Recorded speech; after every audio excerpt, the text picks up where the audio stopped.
Subscribe کیجیے ہمارا channel اور دبائیں اس بیل آئیکن کو تاکہ آپ کو ریگولر نوٹیفیکیشن اپڈیٹس مل سکیں۔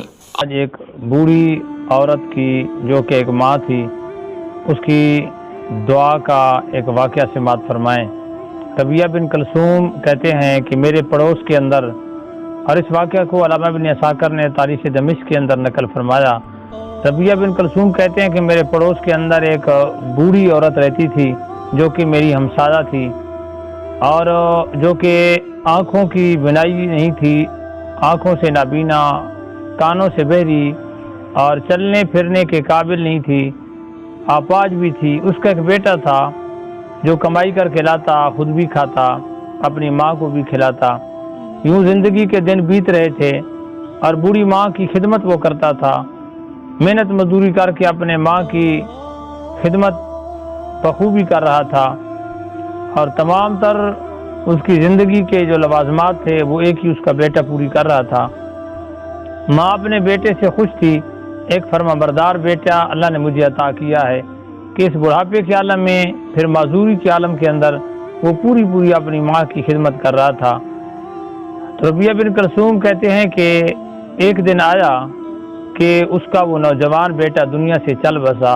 موت پر حق ہے، انسان نے دار فنا کو چھوڑ کر دار بقا کی جانب جانا ہے۔ اس کائنات کو فنا ہے، رب العزت کی ذات کو بقا ہے۔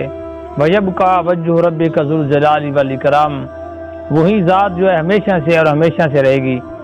وہ جب نوجوان چلا گیا تو ربیہ بن کلثوم کہتے ہیں کہ میں نے اس بوڑھی عورت کو اونچی آواز سے آواز دے کر کہا کہ اے اللہ رب العزت کی پیاری بندی، احتساب ہے کہ تو اس طرح کر کہ اللہ رب العزت کی بارگاہ سے صبر کی امید رکھ، اور اس کا اجر اپنے رب سے طلب کر، صبر کا دامن نہ چھوڑ، اور تو جو ہے صبر کر۔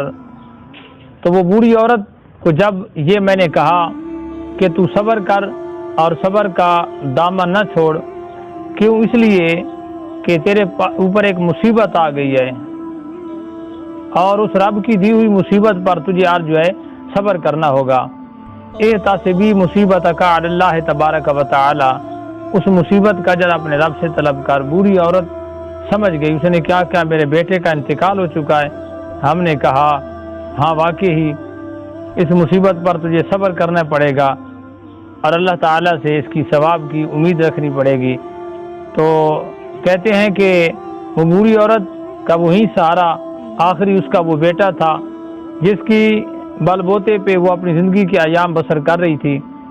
تو ربیہ بن کلثوم کہتے ہیں کہ وہ بوڑھی عورت اپنے رب سے دعا مانگنے لگی کہ مولا یا ارحم، مولا یا ارحم بھی، اے میرے مولا میرے اوپر رحم فرما، مولا یا ارحم بھی، مولا یا ارحم بھی کی صدا اس نے بلند کرنی شروع کر دی، اور اس نے کہا کہ لا تاخذ منی ابنی، اے میرے مولا میرا بیٹا مجھ سے مت چھین، اے میرے مولا میرا بیٹا مجھ سے مت لے، اے میرے مولا میرا بیٹا مجھے واپس لوٹا دے۔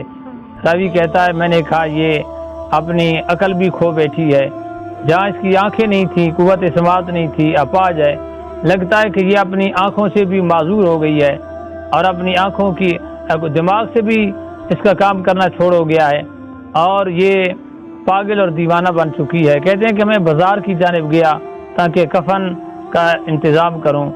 تو راوی کہتا ہے کہ میں کفن لینے کے لیے جب بازار گیا، واپس پلٹ کر آیا تو میں نے کیا دیکھا، اس کا بچہ زندہ ہو چکا تھا۔ یہ ماں کی ایک دعا تھی کہ جس ماں کی دعا اتنی درد سے اس نے مانگی کہ میرے مولا میرا یہی سہارا ہے جو تو نے مجھ سے چھین لیا، میرے مولا میں آنکھوں سے بینا ہوں، نابینی ہوں، قوت سماعت میری نہیں ہے، پاؤں سے میں معذور ہوں، اپاہج ہوں، اے میرے مولا کرم کر دے، ارحم بھی، میرے مولا میرے اوپر رحم فرما، ارحم بھی مولا یا لا تاخذ منی ابنی، اے میرے مولا میرا بیٹا مجھ سے مت چھین، میرے مولا میرے اوپر رحم فرما، میری زندگی کا سہارا مجھے واپس لوٹا دے۔ پس اس کی بار بار کی یہی دعائیں اللہ کے عرش کو ہلا کر رکھ دیتی ہیں۔ ماں جب سینے سے اپنے بچے کے لیے دعا کرتی ہے، دل سے، تو پھر اللہ تعالیٰ ضرور اس ماں کی سنتا ہے۔ یہی ایک ماں تھی جس کی دعا نے اس کے بچے کو زندہ کر دیا۔ اللہ تعالیٰ کی بارگاہ میں دعا ہے کہ اللہ تعالیٰ ہر ایک کی ماں کو سلامتی عطا فرمائے۔